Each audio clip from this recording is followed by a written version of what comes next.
Hello hi. Welcome to run study circle. कैसे हो आप लोग बेटा? उम्मीद करते हैं अच्छे होगे। आज की वीडियो जो हमारी होने वाली है वो है exercise 6.2 class 9th maths NCERT का हम सॉल्यूशन करने वाले हैं। ठीक है, इस सॉल्यूशन को स्टार्ट करने से पहले आपको एक बात कहना चाहूंगा कि अगर आपने ये चैप्टर अगर पढ़ रखा है तो आपको ये सॉल्यूशन बहुत बेहतरीन तरीके से समझ में आएगा। सॉल्यूशन समझने के लिए पहले आप कंसेप्ट को क्लियर करो। अगर आपका कंसेप्ट नहीं क्लियर है तो आप जहां भी पढ़ रहे हो, जिस टीचर के पास भी पढ़ रहे हो, पहले आप अपना कंसेप्ट क्लियर करो। अगर आपको कंसेप्ट क्लियर है तो ये सॉल्यूशन आपको बेहतरीन तरीके से और अच्छे वे में आपको समझ में आएगा। मैं तो कोशिश करूंगा ही कि जितना सिंपल तरीका हो सके उतने सिंपल तरीके से आपको ये चीजें समझाई जाए।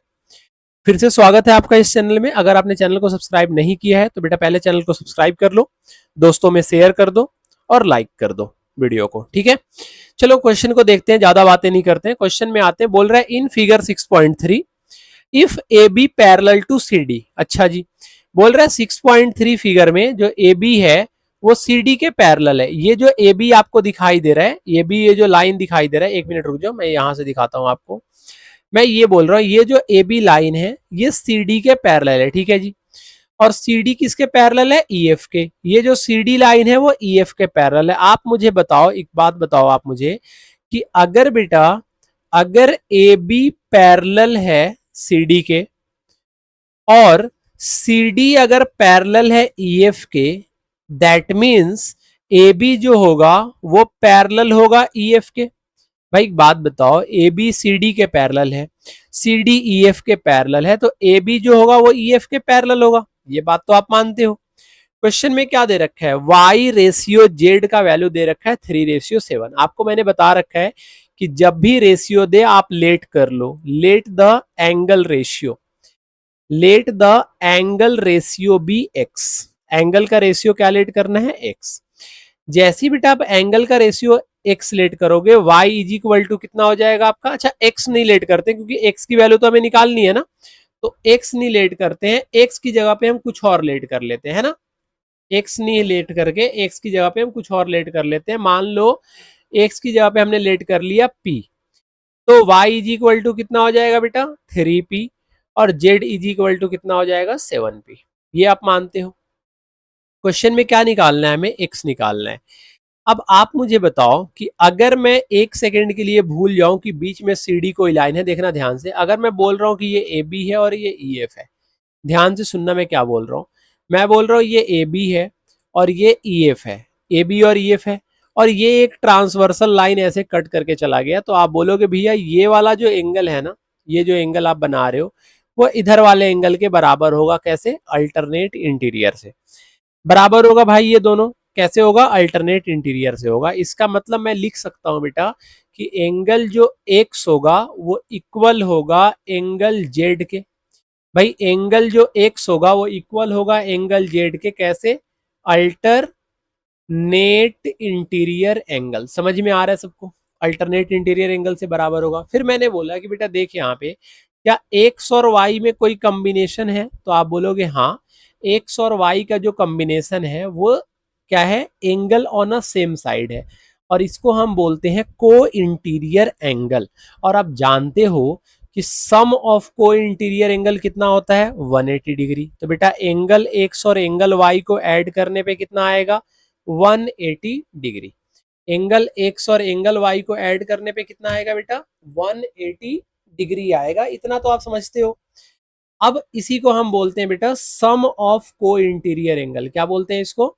इसको हम बोलते हैं सम ऑफ को इंटीरियर एंगल। तो ये हो गया सम ऑफ को इंटीरियर एंगल। ठीक है, यहां पे आप लिख दो सम ऑफ को इंटीरियर एंगल। ठीक है, अब x का वैल्यू क्या है? x किसके बराबर है भाई? तो x जो हमें पता है कि x बराबर है भैया z के, तो x की जगह पे हम क्या लिख सकते हैं? x की जगह पे हम लिख सकते हैं z, और z का वैल्यू कितना? अच्छा लिख देता हूं मैं, z plus angle y is equal to 180। बेटा z का वैल्यू कितना है? 7p, y का वैल्यू कितना है? 3p इज इक्वल टू कितना आ गया? 180। 7 प्लस 3 कितना होता है? 10p। 10p का वैल्यू कितना आ गया? 180। तो बेटा p का वैल्यू कितना आ गया? 18 डिग्री।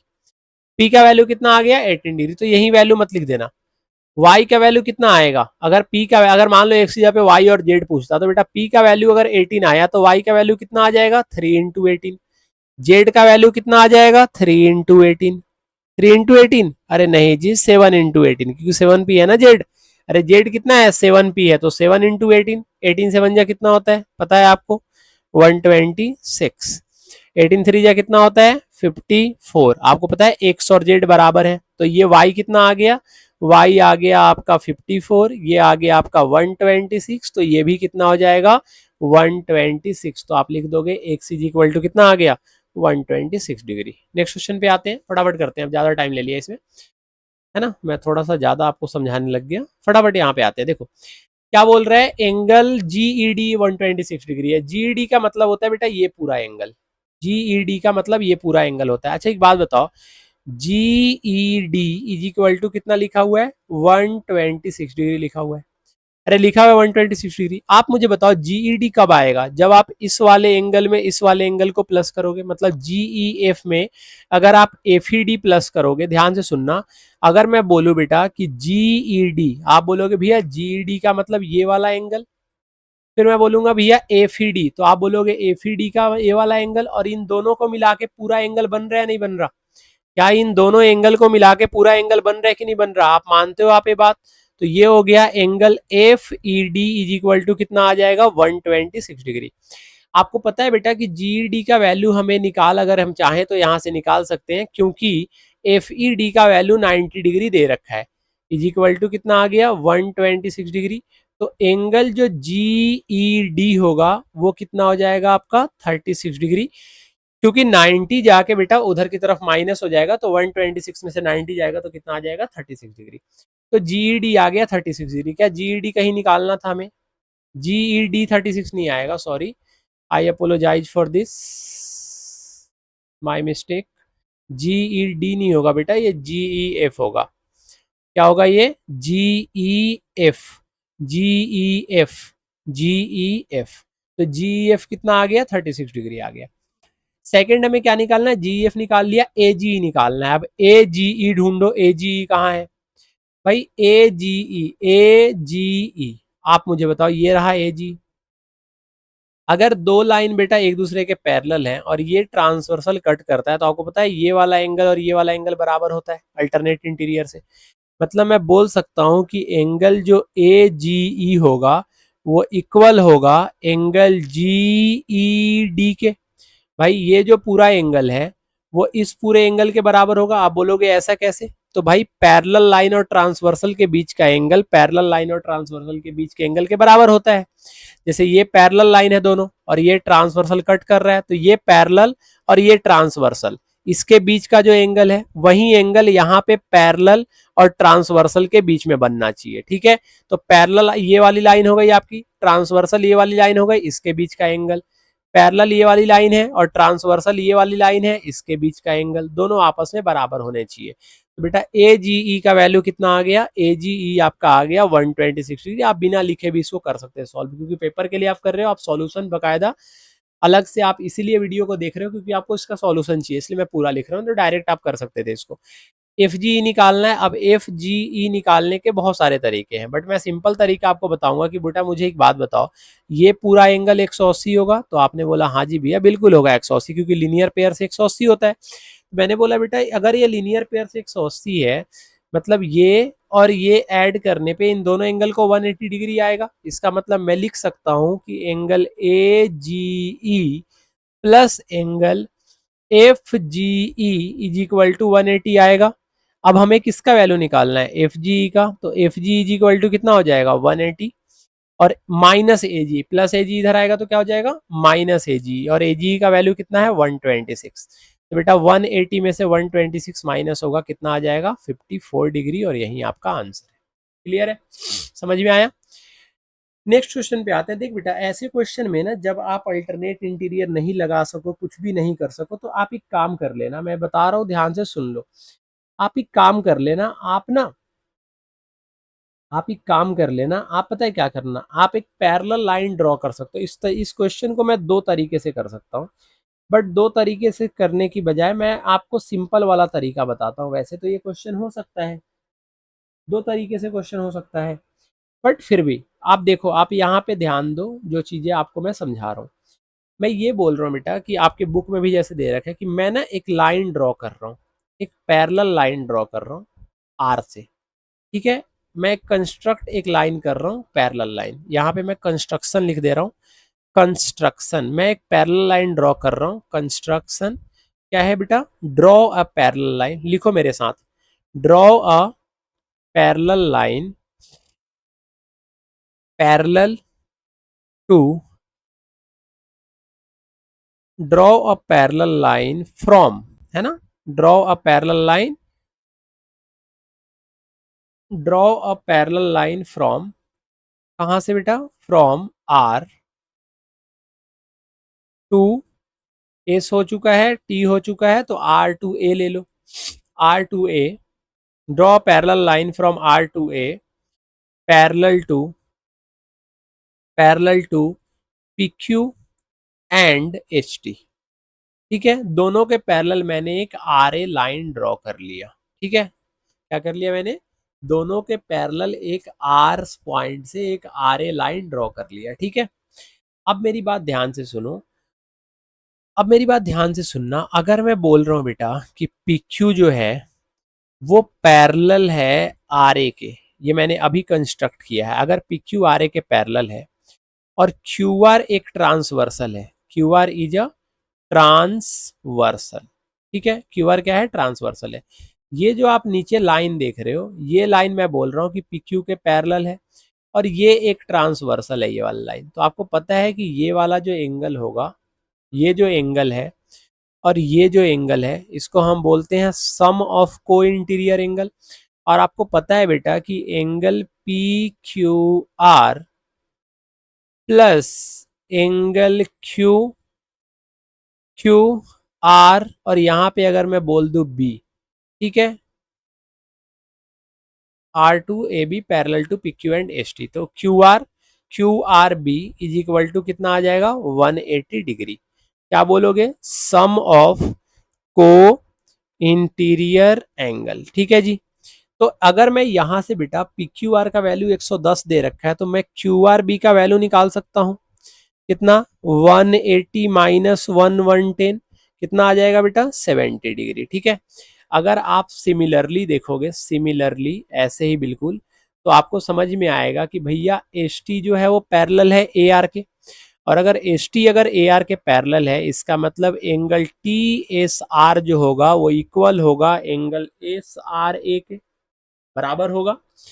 अब ध्यान, बराबर नहीं बेटा, इन दोनों को जोड़ने पे 180 आएगा, सॉरी क्या हो रहा है आज ये, इन दोनों को जोड़ने पे कितना आएगा? 180। ये वाला एंगल प्लस ये वाला एंगल, दोनों को जोड़ने पे कितना आएगा? 180। तो अगर मैं यहां से वैल्यू निकालू एंगल एस आर ए का, तो एस आर ए का वैल्यू आ जाएगा 180 माइनस 130, और 180 में से 130 जाएगा तो कितना आ जाएगा बेटा? 50 डिग्री। आप मुझे बताओ, क्या ये जो तीनों एंगल है, अगर मैं पेन का कलर चेंज कर लूं और मैं आपसे पूछूं, तो आप ये बता सकते हो कि भैया ये जो तीनों एंगल आप देख रहे हो, इन तीनों एंगल को जोड़ने पे 180 डिग्री आएगा लीनियर पेयर से? मैंने बोला कि बेटा angle Q R B plus angle Q R S plus angle S R A is equal to 180 degree आएगा, लिख सकते हो आप, लीनियर पेयर से आएगा। अब क्यू आर बी का वैल्यू आपको पता है 70, एस आर ए का वैल्यू पता है 50, तो बेटा Q R S is equal to कितना हो जाएगा? देखो ये आपका 70 डिग्री है, ये आपका 50 डिग्री है, तो ये कोरिया का बच्चा भी बता देगा कि अगर 70 50 120 है तो ये 60 डिग्री होगा। इसका मतलब आपने क्या किया? 180 डिग्री में से इन दोनों को प्लस करके माइनस कर दिया, तो एंगल क्यू आर एस कितना आ गया? 60 डिग्री, और यही आपका सॉल्यूशन है। क्लियर है? क्लियर है भाई? 3 क्वेश्चन हो गए। आगे आते हैं 4th नंबर क्वेश्चन पे। बेहद ही आसान क्वेश्चन है। बोल रहा है ए बी जो है वो पैरेलल है सी डी के।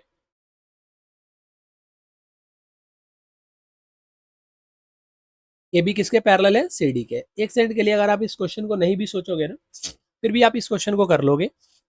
भाई ये दो पैरेलल लाइन है, एक ट्रांसवर्सल कट कर रहा है, तो आप जानते हो ये वाला जो एंगल होगा वो इस वाले एंगल के बराबर होगा अल्टरनेट इंटीरियर से। मतलब मैं बोल सकता हूं कि एंगल जो एस होगा वो इक्वल होगा एंगल ए पी क्यू के। बोलो, ए पी क्यू के बराबर होगा ना एंगल एक्स? कैसे एंगल एक्स ए पी क्यू के बराबर होगा? Alternate interior angle. अब बोलोगे आप डिनोट करके बताओ, ले भाई डिनोट कर देता हूँ।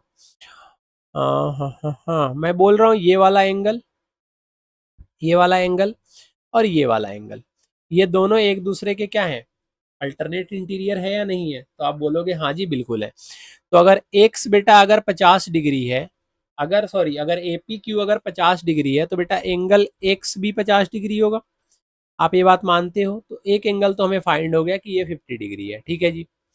अच्छा एक बात बताओ, अगर मैं ऐसे ही बोलूं कि ये दो पैरेलल लाइन है और एक ट्रांसवर्सल कट कर रहा है, तो आप बोलोगे भैया ये वाला पूरा एंगल इस वाले पूरे एंगल के बराबर होगा। कहना क्या चाहता हूं मैं कहना बेटा ये चाहता हूं, आप ध्यान से सुनना मेरी बात को। मैं बस कहना आपसे एक छोटी सी चीज ये चाहता हूं कि भाई मेरे, ये पूरा एंगल, ये पूरा एंगल इस पूरे एंगल के बराबर होगा। आप बोलोगे ऐसा क्यों? तो भाई इसी को तो अल्टरनेट इंटीरियर एंगल बोलते हैं। अगर मैं एक सेकंड के लिए भूल जाऊं कि यहाँ पे ये कोई लाइन है, तो बेटा ये पूरा एंगल इस पूरे एंगल के बराबर होगा अल्टरनेट इंटीरियर एंगल से। इसका मतलब मैं कहना ये चाह रहा हूं आपको कि angle sorry angle A P R जो होगा वो इक्वल होगा एंगल पी आर डी के। आप समझ गए होगे। A P R, A P R मतलब ये पूरा एंगल, ये पूरा एंगल किसके बराबर? पी आर डी के। पी आर डी का मतलब इस पूरे एंगल के बराबर होगा, ठीक है जी। अब एंगल ए पी आर को हम क्या लिख सकते हैं? एंगल ए पी आर को लिख सकते हैं A P Q plus angle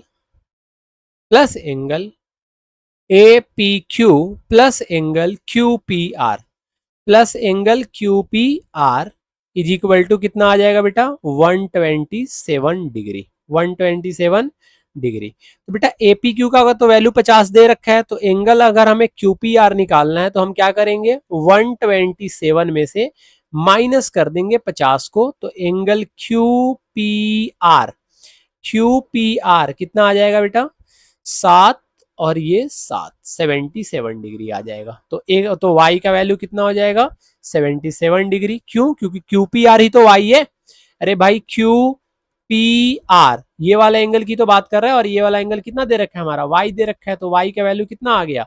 77 degree. I hope आपको समझ में आओगा बेटा। अगर आपको समझ में आ रहा है क्वेश्चन का सॉल्यूशन, तो फटाफट चैनल को सब्सक्राइब कर लो, वीडियो को लाइक कर दो, और हाँ अपने स्कूल फ्रेंड्स में, स्कूल के ग्रुप में इस वीडियो को शेयर भी कर दो, ताकि ज्यादा से ज्यादा बच्चों तक ये वीडियो पहुंच सके और ये सॉल्यूशन उन्हें भी समझ में आ जाए, ठीक है।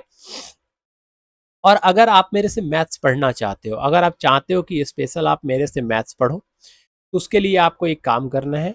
आप 7479514404 इस पे आप कांटेक्ट मेरे से कर सकते हो, ठीक है। आप व्हाट्सअप कर सकते हो मेरे को। अगर आपको मैथ्स अगर समझना है, अलग से मेरे से पढ़ना है, आपको मेरा बैच ज्वाइन करना है, तो आप इस पे मेरे से कांटेक्ट कर सकते हो, ठीक है।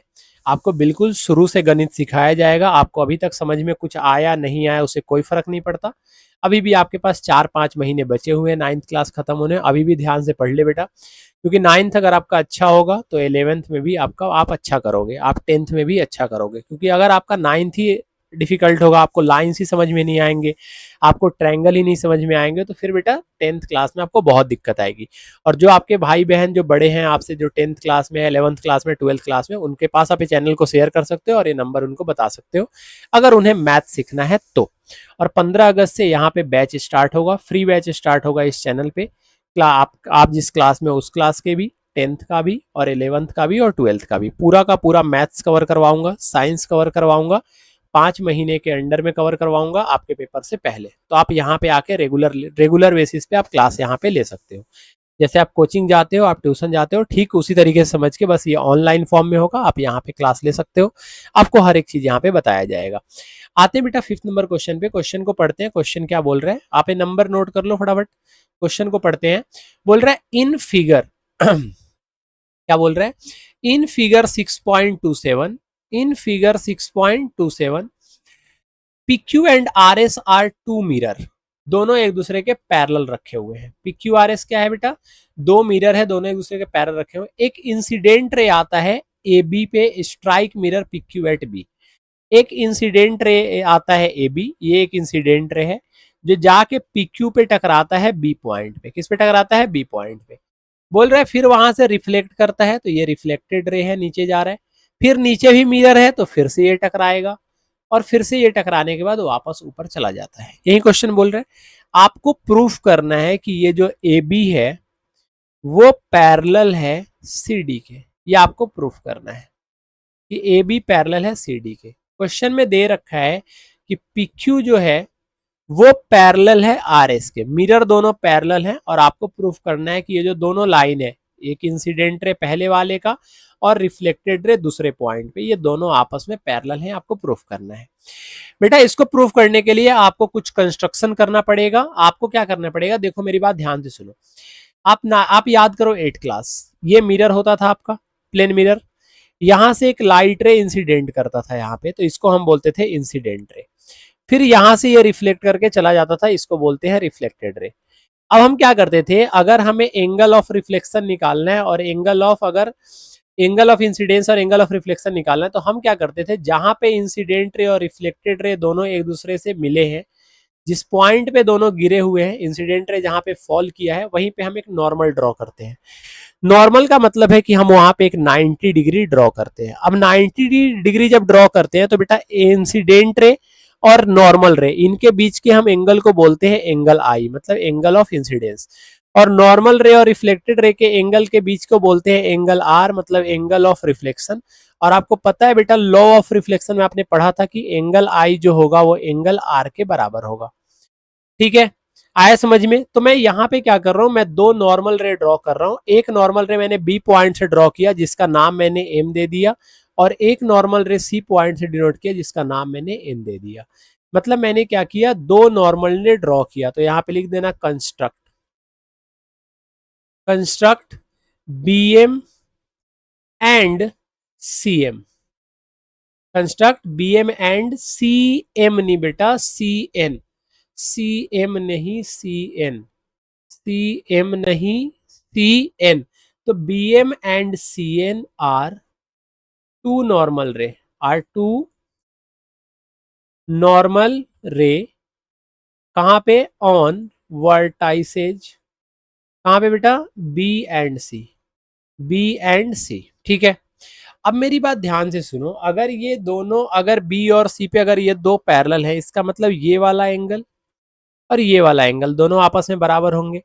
ठीक उसी तरीके से ये एंगल और ये एंगल आपस में बराबर होंगे। अब देखो एंगल का ना हमें बार बार नाम ना लिखना पड़े, इसी के लिए मैं लेट कर लेता हूँ कि ये एंगल 1 है, ये एंगल 2 है, ये एंगल 3 है और ये एंगल 4 है। ऐसा मैं लिख लेता हूँ कि एंगल 1 है, 2 है, 3 है, 4 है। आप मुझे बताओ बेटा कि एंगल 1 जो होगा वो एंगल 2 के बराबर होगा कि नहीं होगा? आप बोलोगे बिल्कुल होगा। मैं पूछूं बेटा एंगल 3 जो है वो एंगल 4 के बराबर होगा कि नहीं होगा? आप बोलोगे बिल्कुल होगा। क्यों होगा? क्योंकि इसको हम बोलते हैं लॉ ऑफ रिफ्लेक्शन। क्या बोलते हैं बेटा? लॉ ऑफ रिफ्लेक्शन बोलते हैं, इक्वल होगा। आपने बोला कि भैया ये तो हो गया, फिर हम क्या करें? तो आपने बोला कि भैया जो ये दो, जो आपने जो नॉर्मल रे ड्रॉ किया ना, नॉर्मल रे क्योंकि 90 डिग्री बना रहे हैं तो ये दोनों आपस में पहले से ही पैरेलल होते हैं। इसका मतलब जो है कि बीएम जो है वो पैरेलल है किस पे? सीएन पे, क्योंकि they both makes angle 90 degree, so they are parallel. या आप ऐसे ही बोल सकते हो कि नॉर्मल रे जो होता है वो पैरेलल रे होता है। ठीक है, आप ऐसा बोल सकते हो। तो bm जो है वो cn के बराबर है। अब अगर आप मुझे बताओ ये bm है और ये cn है, दोनों बराबर है, और यहाँ से एक रे ऑफ लाइट ऐसे कट करके चला गया, ट्रांसवर्सल रे। मैं थोड़ा सा और आगे बढ़ा देता हूँ लाइन को आपको समझाने के लिए। तो बेटा ये वाला जो एंगल है वो इस वाले एंगल के बराबर होता है। इसका मतलब मैं क्या कहना चाह रहा हूँ, मैं कहना ये चाह रहा हूँ कि जो एंगल 2 है वो एंगल 3 के बराबर है। आप समझ गए? किसके बराबर है? एंगल 2 जो है वो एंगल 3 के बराबर है। ठीक है, आप इसमें से कोई भी एक इक्वेशन अपने मन से ले सकते हो। ये इक्वेशन फर्स्ट है, ये इक्वेशन सेकंड है और ये इक्वेशन थर्ड है। ठीक है, आया समझ में? अब मैं क्या कर रहा हूं, ध्यान से मेरी बात को सुनना, मैं कर क्या रहा हूं। मैं क्या कर रहा हूं, मैं दोनों तरफ ना 2 से मल्टीप्लाई कर दे रहा हूं। क्या कर रहा हूं, दोनों तरफ 2 से मल्टीप्लाई कर दे रहा हूं। Multiplying multiplying by 2 in equation third. समझना ध्यान से मैं जो चीजें बता रहा हूँ। आप बताओ मुझे, अगर मैं सेम नंबर से इक्वेशन में मल्टीप्लाई करूँ दोनों तरफ तो कोई फर्क पड़ता है एलएचएस और आरएचएस में? नहीं पड़ता। तो आप बोलोगे भैया आप करना क्या चाहते हो, तो मैंने बोला बेटा 2 से एंगल 2 में डिवाइड मल्टीप्लाई कर रहा हूँ और 2 से एंगल 3 में मल्टीप्लाई कर रहा हूँ। 2 से मल्टीप्लाई करने का मतलब क्या होता है, अगर मान लो 2x लिखा हुआ है ना, तो आप इसको x प्लस एक्स लिख सकते हो। ऐसे ही मैं 2 एंगल 2 को एंगल 2 प्लस एंगल 2 लिख सकता हूँ। ऐसे ही 2 एंगल 3 को एंगल 3 प्लस एंगल 3 में लिख सकता हूँ। अब मैंने बोला कि बेटा एंगल 2 किसके बराबर है, तो आपने बोला भैया एंगल 2 इक्वेशन फर्स्ट के हिसाब से 2 के बराबर है। तो यहाँ पे एंगल 2 जो है एंगल 1 के बराबर है, 2 2 के बराबर तो होगा ही। एंगल 2 जो है वो 1 के बराबर है। फिर आपने बोला भैया एंगल 3 का क्या, तो एंगल 3 बेटा एंगल 4 के बराबर है, तो एंगल 3 का एंगल 3 लिख दिया और यहाँ पे एंगल 3 के जगह पे लिख दिया एंगल 4। हमें इतनी सी बात तो बेटा समझ में आ गया कि अगर मैं 2 और 1 दोनों को जोड़ू, अगर मैं 2 और 1 दोनों को जोड़ू तो बेटा ये वाला एंगल बनेगा, ये पूरा एंगल बनेगा। ठीक है जी। अगर मैं 2 और 1 दोनों को जोड़ू तो ये पूरा एंगल बनेगा। ठीक है। और अगर मैं 3 और 4 को जोड़ू, अगर मैं 3 और 4 को जोड़ू तो ये पूरा एंगल बनेगा। आप मानते हो ये बात? अगर मैं 1 और 2 को जोड़ू तो ये एंगल बनेगा। अगर मैं 3 और 4 को जोड़ू तो ये पूरा एंगल बनेगा। तो इसका नाम क्या रखा जाए, इसका नाम क्या हो सकता है, नाम क्या रख दूं? तो बेटा एंगल 1 और एंगल 2 को जोड़ोगे तो क्या बनेगा, A B C. Angle A B C equal हो जाएगा एंगल बी सी डी के। अब बताओ मुझे, आपको प्रूफ क्या करना था कि ए बी पैरेलल है सी डी के? क्या प्रूफ करना था? ए बी पैरेलल है सी डी के। एक सेकेंड रुक जाओ, आपको प्रूफ करना था ए बी पैरेलल है सी डी के। अब मुझे बताओ, अगर ये दो लाइन मुझे पैरेलल प्रूफ करना है, पैरेलल नहीं पता है लेकिन ये मुझे पता है कि इनके बीच का ये वाला एंगल और इनके बीच का ये वाला एंगल, अगर ये दोनों एंगल बराबर है, आपने क्या पढ़ा था कि लाइन जो होता है, if line are parallel, if lines are parallel then alternate interior are equal, alternate interior are equal, यही पढ़ा है।